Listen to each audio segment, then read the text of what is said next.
Then at this time, I'll call to order the Land Clearance Redevelopment Authority of the City of St. Louis for its regularly scheduled meeting held on Tuesday, July 23, 2024 via Zoom. May we have a roll call, please? Commissioner Koenig, Present. Commissioner Spencer, Present. Commissioner Jones, Present. Commissioner Anderson, not present, and Chair McBride. Present. You said present? I You have did. Okay, you have a quorum with 4 present and 1 absent. Thank you. We'll take up approval of minutes for the meeting held on June 25, 2024. Is there a motion to approve? I so move. Second. Properly moved and seconded. May we have a roll call vote, please? Commissioner Koenig, Aye. Commissioner Spencer, Aye. Commissioner Jones, Aye. and Chair McBride. Motion passes with all voting yes. Thank you. We'll take up resolution 24 LCRA 10-864 relating to an amendment of an agreement with Christner. Let's see. Peter, are you walking us through this? I am, yes, thank you. Good afternoon, everyone. So resolution 24 LCRA 10-864, as stated, is seeking authorization for an amendment to an agreement with Christner Architects for the architecture, engineering, and design services at 3940 Dr. Martin Luther King. So if the commissioners recall, back in February, you authorized the initial agreement with Christner for these services. And these are also, it's essentially been phased out. The initial phase was for the evaluation, structural, mechanical, electrical, and otherwise of the building itself, to help determine what we need to do in order to prepare construction documents and design for the renovation of the space into a workforce development center, and also satellite offices and the home for some city services, as well as the Northside Empowerment Center, et cetera. And so Christner has gotten to the point where they have completed or nearing completion of the final reports of the assessment of the structure and are ready to move into the next phase, which is the actual design and construction documents that we can take to actually solicit for some of the construction and renovation work on this structure. That in and of itself will also be kind of in a phased approach. So you'll see in the resolution, it mentions just focusing on the west side for the actual construction documents, but then still conceptual design for the east side, the main 3-story structure there. We're looking to kind of focus on the west side at first to get some tenants and renovations and tenants moved in there. And then we'll be back later on for the actual construction documents and final design of the east side, as well as some of the oversight of the work itself, the monitoring, et cetera. So right now before you is seeking authorization for the amendment for a not to exceed amount for that second phase for the construction documents and design of the west side and conceptual design of the east side. And for up to $500,000 not to exceed for Christner to continue. So we also do have Stacy Way from Christner on the call as well, if you have any specific questions for them. But otherwise, also any other general questions about the project itself or this amendment, I can open it up for questions at this time. Thank you, Peter. Let's go ahead and hear from Stacy at Christner. And if you could just kind of give us an update on where we are to date on the evaluation, and then what this next phase is going to provide us, and delineate between what the conceptual piece is versus the other renderings are, if you would. Sure. So to date, we have completed several tasks on the initial phase 1 scope of work. So a complete site survey has been obtained for the full campus, the building and site. Additionally, a LiDAR scan was performed of the existing building that gives us existing documentation of all the existing dimensional conditions for the site. We had a large architectural and engineering team out to the buildings to perform facility condition assessments. Those included structural assessments to understand the load-bearing capacity of the existing structural systems, envelope assessments to understand what envelope improvements needed to occur, and life safety code reviews of the buildings. Those assessments are in the final phases of being compiled into a report. We've reviewed the draft of that report with Peter and Rob and others, and we're finalizing the final draft right now to send to them really any moment. We also had an elevator consultant out to come assess the condition of the existing freight elevators within the building and understand what it would take to bring those up to code compliance. And we had initial programming meetings with several of the departments that have been identified for this facility. So we met with them to better understand their space needs, site needs for fleet vehicles, and just other critical adjacencies and requirements that they had. So that is the work that has been completed. We're in the final stages of finalizing all of those reports and sending that documentation over.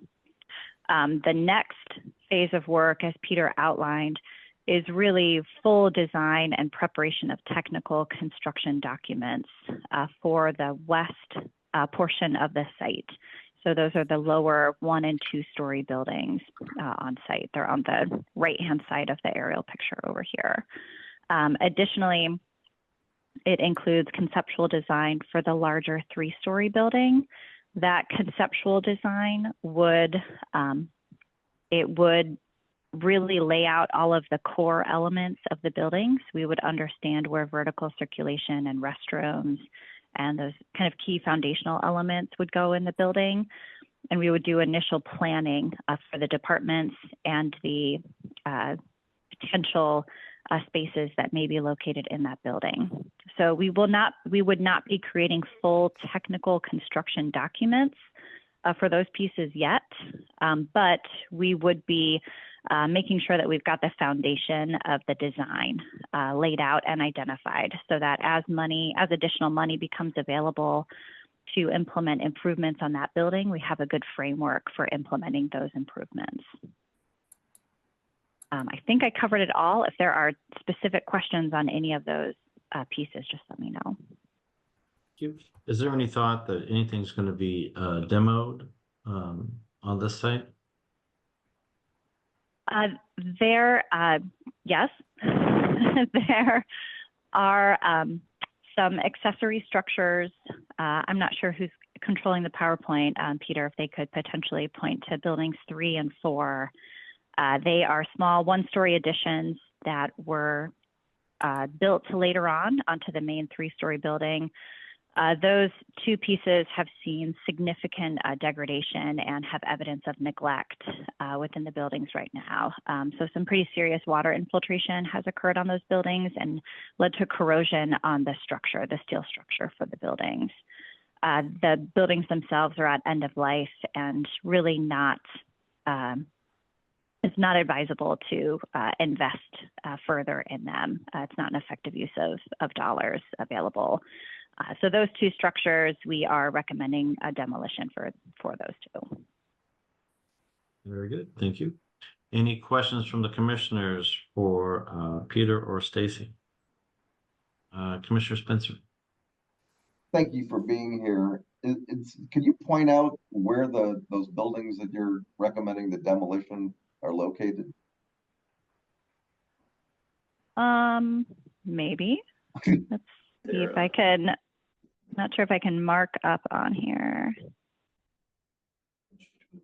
Are they on the far left side, or it looks like maybe the west or east Yeah, side? if you're looking at the aerial image there, it's the buildings in the upper left corner. They're kind of tucked behind the 3-story building. Oh, but not the 3-story building on the east side. That's the conceptual, and then the west side building that's intact, and that's going to stay.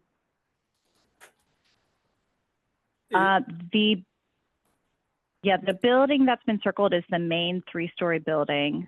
Right. In the upper left corner, there are Oh. some lower rise buildings in the shadows in that upper left corner. Okay. Those are the buildings that we are recommending for demolition. They're pre-manufactured structures that are over 60 years old. They're really beyond end of life. The typical lifespan for that style of building would be 30 to 40 years. Okay. And They're kind of like industrial sheds, I would say, more so than anything else. Yeah. Yep. so there's no historic, aspect to the demo or any issues with cultural resources on that, I'm assuming. No. Couple other questions. I appreciate you going into a little bit more detail on the scope of work on the conceptual drawings for the east side. On the west side, what is the total square footage of that building or that conglomeration of buildings that you're going to do the full architectural drawings on? I'm going from memory a little bit. So it's in an L shape. The short leg of the L is around 10,000 square feet. And then the back longer leg is approximately, I would say, 20 to 25,000 square feet. There's a second story mezzanine on that, in the corner of that kind of L shape. So the majority of that is going to be single story, and then there's a small mezzanine area. Correct. And then I guess, are you planning on coming back for the supervision after the bids are handled and come to for additional fee for the supervision of the construction, or is that included in this? So in the initial RFQ for the project, that was identified as phase 3 of the project. Okay. So that's not included in this scope of work per se, but our understanding is that we would be brought back in some capacity to review submittals and provide sign off on punch lists and oversee construction at a high level. But that would be part of another contract amendment. Okay. And I guess maybe this question would be for Peter. Do we have any tenants lined up for the west side, or have some ideas or interest? Are we moving forward with that side because we think we can get it built up relatively quickly? So for the west side, one of the potential tenants that we're looking to do some of the final design and the test fitting for is actually for the real estate maintenance crew here, for the LRA and the other LCRA maintenance crew. So that is one of the higher priorities of the tenants for the initial west side, at least as conceptualized right now. And we're still, again, as we move into the final design, that's where we have conceptually placed them. But if it's that, like exactly where they go and how they fit with other future tenants, we don't know yet. But that is one of the initial identified tenants. And then we have been in some conversations with some other potential manufacturing tenants to fill out some of that larger back space as well. But none of that has been finalized. But we have had some conversations about that. So we are looking for a private, industrial manufacturing user to potentially move into that space once we have kind of got it to a position to where it is usable for a manufacturing tenant. We need to white box it first. So that's kind of the initial first phase. And then for some of the main 3-story, the conceptual side, that's when we get into some of the satellite offices for, Slate, who has been identified as a partner, maybe even some office space as well for some of the other back office, real estate or SLDC team. Potentially, there's the Office of Violence Prevention.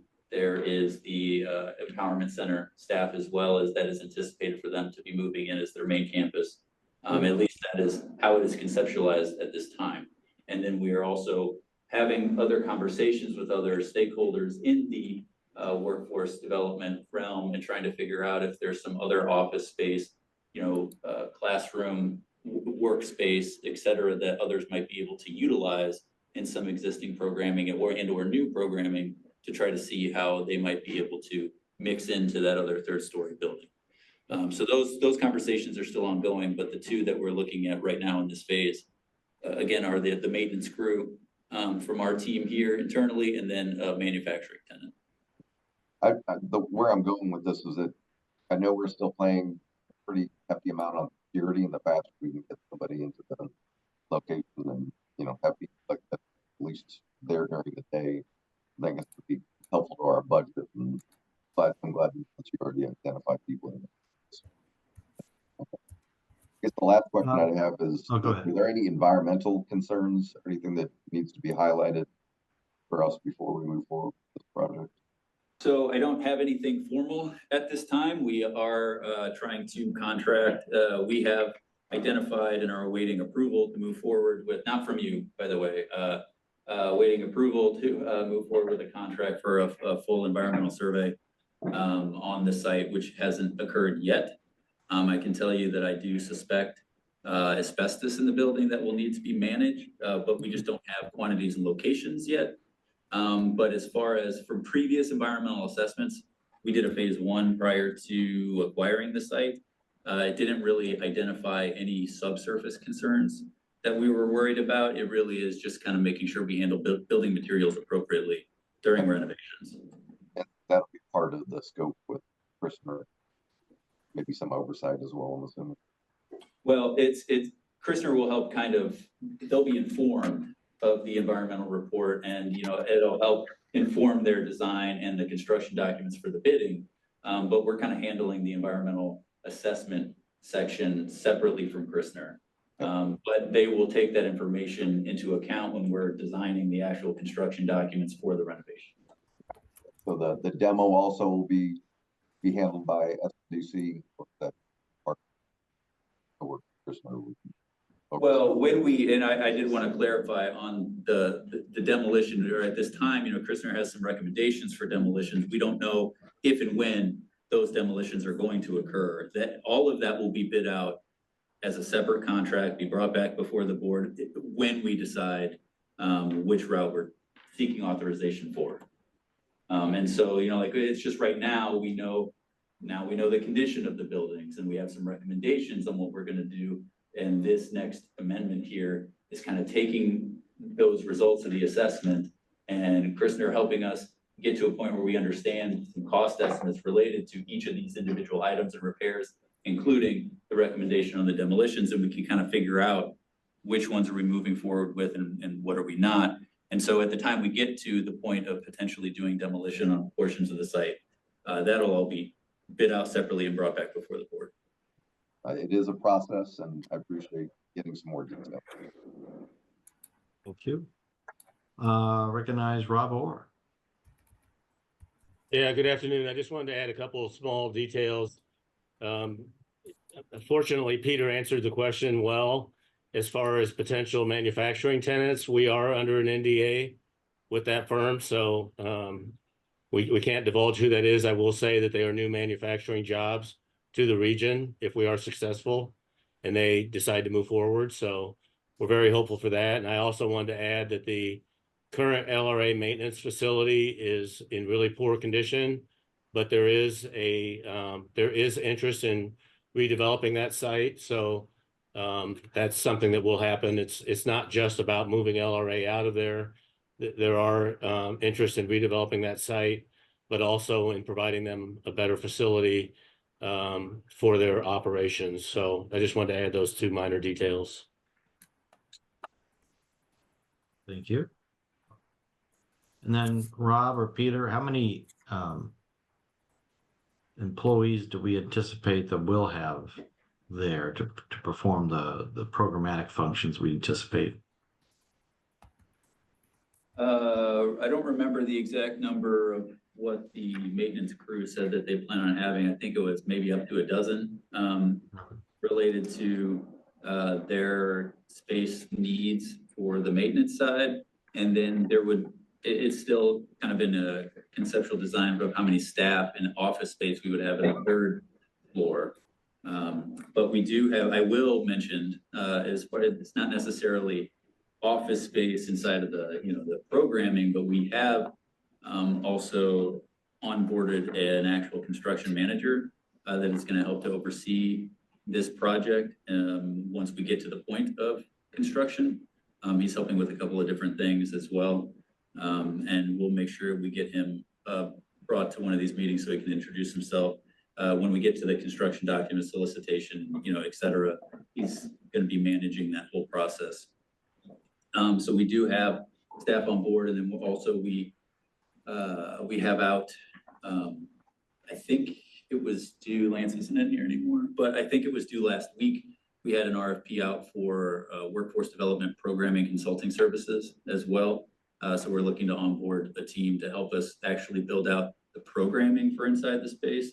And so that will help inform some of those other questions about how many staff do we need at SLDC and, like the programs inside the building, in addition to, now, does anyone know off the top of their head the number of staff related to the Empowerment Center in Stacy's team?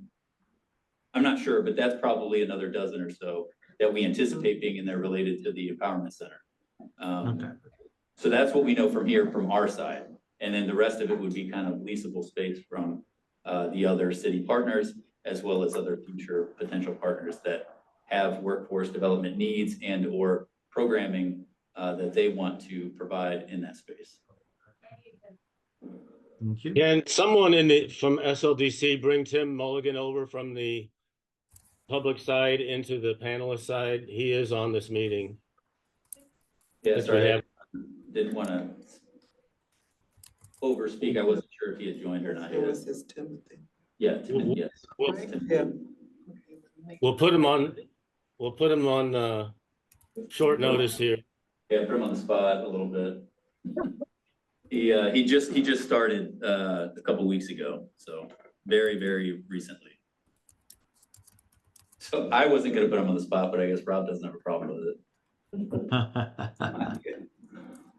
Throw him into the fire. Yeah. Tim- All right, Mr. Mulligan, Rob Orr has requested your presence. So if you could unmute yourself kindly, and if we could give Mr. Mulligan some context on what we're asking him.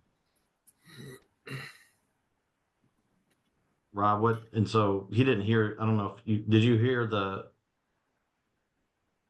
dialogue prior to getting transferred over to the side of the fence, Yes. so to speak? Okay. Yes, I just couldn't say anything. Well, now please proceed.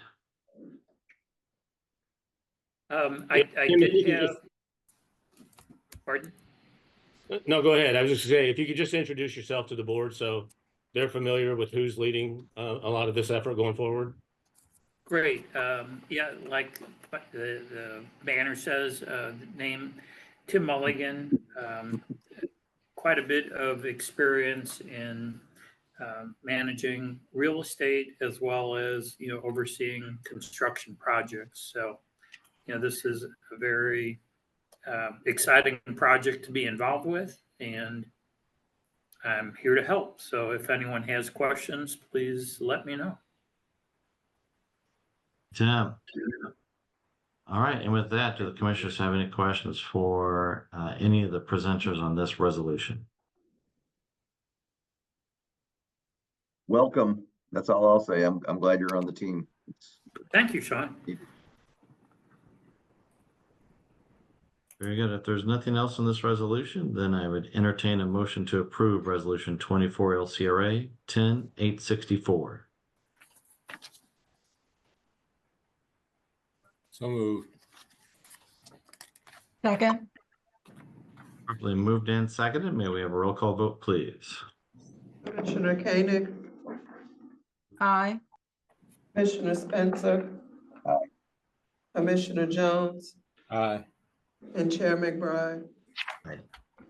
Motion passes with all voting yes. Thank you. Now we'll take up Resolution 24 LCRA 10865 relating to taxable industrial revenue bonds for 2000 North Broadway. Zach, are you walking us through this one? Good afternoon, everyone. It's been a while since I've talked to you. The revenue bond, this is a resolution authorizing taxable revenue bonds for 2000 North Broadway. I want to kind of give you a background because this project hasn't been in front of you for a while.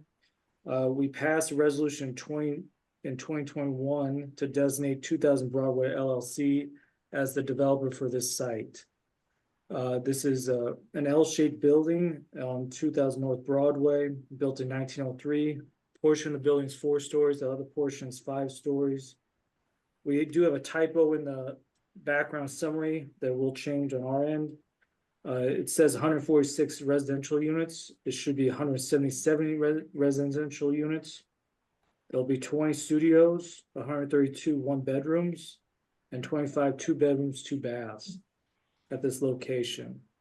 The projected starting date for construction will be October 2024. This is a very exciting project, a beautiful building was a warehouse at one time just recently, before the proposed project in 2021. What we kind of see this as a possible game changer for North Broadway. There's many vacant or underutilized warehouse space, older warehouse buildings along North Broadway. If this does go well, we could see future similar projects like this down the road also. The abatement amount is 20 years, 10 at 95 followed by 10 at 90. Oh wait, my fault. 15 at 90 followed by 15 at 95 followed by 5 at 90. That abatement is higher than we probably would have passed in the currently, but we are in very new territory in this stretch of North Broadway, so we are encouraging investment along here. We probably would see other abatement amounts be much lower on future projects along here, but since this is some would say a more risky investment, that's why the abatement amount is higher. Again, this is tied to abatement on sales tax on construction materials. We are not giving $60 million in bonds to this developer. I just want to make that clear.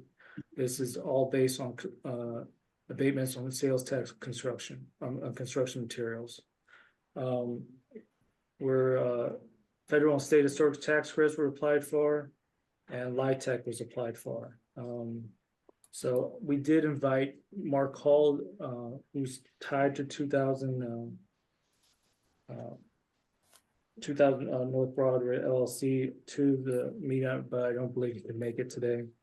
I normally would kick this off to Andrew Knopp and Jake Nera, but this project was scored and on a different scorecard, and was before a community scorecard back in 2021. So you'll have to throw all the questions at me. I apologize. If you have any additional questions, I'd be happy to answer. Mark Spikeman, who actually answers questions on the revenue bond side, is currently out of the country, and I'll have to answer those questions if I can. So open to talking about anything. I'll open the floor to you. All right. Zach has cleverly given us a lot of caveats, but you will not lower my expectations, sir. What could you refresh I do remember this coming before us, but if you could give us a little more background on what the anticipated use would be, some color of that nature, that'd be helpful. When was first proposed, it was 146 units, residential units, and a little bit of commercial space on the first floor along North Broadway. With the commercial market not doing too well in all of St. Louis, the developer has decided to squeeze a little bit more units into the building and reduce the commercial space. So that's why you'll see it's going up from 146 units to 177 units. They are affordable units. A price range, let me give you a second.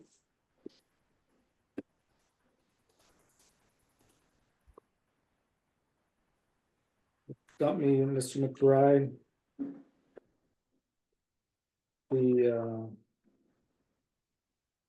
The rents will range from $650 to $1,300. So for those will be studios to two bedrooms. So And I will say this is Jake Nero jumping in just for a second, because I do have the previous economic impact analysis, it looks like the weighted average rent is about 783. So the rents are definitely leaning more affordable than on the lower end of that range that Zach just mentioned. Very good. And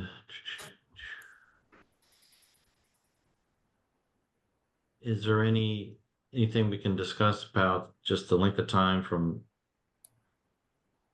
this project hasn't gone forward since 2021? Is it still anticipated it's going to go forward? No, that's why it's in front of us. It's ready to go to start construction in October 2024. Part of this resolution extends the timetables, what was originally said in the redevelopment agreement. So they are ready to start construction in October 2024, and completion should be June 2026 for the whole site. Okay. There were some Then- changes in the investment with the LLC. There's a couple of different people that have been added to the LLC, and that's why there's delay in the line up the tax credits for the project also took a lot longer than expected. Gotcha. Okay. Any questions for Zach on that piece of it? Commissioner Spencer. Questions on the financing. So again, I don't remember the details, but is this this is a low-income housing tax credit project that's been approved? And are they using the historic state and federal preservation tax credit as part of their financing? They are using the historic state and federal. They did apply for the LIHTC, but I do not know if they received the 4% or 9%. So You think that they Get did? They got one of the two, you think? yes, I do. No, Yeah. they got 1 to 2. Thank you. And then Zach, the other piece of this has to do with the issuance of the taxable industrial revenue bonds.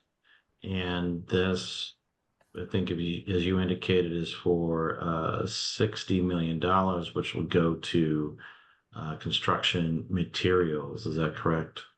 Correct, yes. And that part of the issuance of these bonds has to do with the documents which Mr. Sparkerman and his firm prepare, and also is a subsequent audit of all the expenditures used to support the supply materials, which is we anticipate to aggregate $60 million, correct? Yeah, up to $60 million, correct, yes. And during that time, LCRA basically owns the land, and that's how the construction materials are tax exempt, so. Right. But this is not a situation in which the LCRA is laying out any monies pursuant to this resolution, correct? My computer froze for a second. Can you repeat that question, please? We're not contributing any monies. We're only authorizing the issuance of bonds, which are then purchased by the developer, correct? Correct, yes. Yeah. Yes. Okay. Any questions for Zach on that piece of it, the taxable industrial revenue bond? All right. Any questions of commissioners on anything that's been presented with regard to this resolution? It sounds like Jake may have some historic documents on this, so if anybody does wish to at least discuss or that 2021 analysis, which was not performed under the current paradigm that we have, we can satisfy that as well. I do want to say I appreciate everyone going into the detail about the bond issuance and how that all works. I've heard it a couple times, but I probably need to hear it more before it sticks. So I really appreciate that. There's no issue whatsoever at all, Commissioner Koenig. It always helps to re-educate ourselves. If there's nothing else in this resolution, then I entertain a motion for approval of Resolution 24 LCRA 10865. So moved. Second, Properly moved and seconded. May we have a roll call vote, please? Commissioner Koenig, aye. Commissioner Spencer, Aye. Commissioner Jones, Aye. and Chair McBride. Aye. Motion passes with all voting yes. Thank you. Anything in open agenda? No, sir. If there's nothing open agenda, I believe we have an item on our executive session. So at this time, with the assistance of David Meyer, I'd entertain a motion to go into executive session to discuss. Looks like we'll be discussing leasing, purchase, or sale of real estate as provided by section 610.021 sub 2 RISMO. Is there such a motion? So moved. Second. Moved and seconded. May we have a roll call vote, please? Commissioner Koenig, Aye.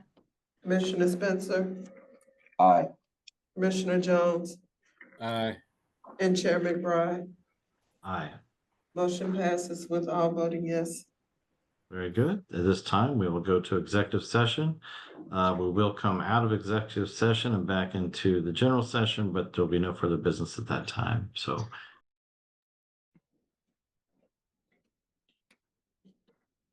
All right, and once we see Commissioner Spencer, okay.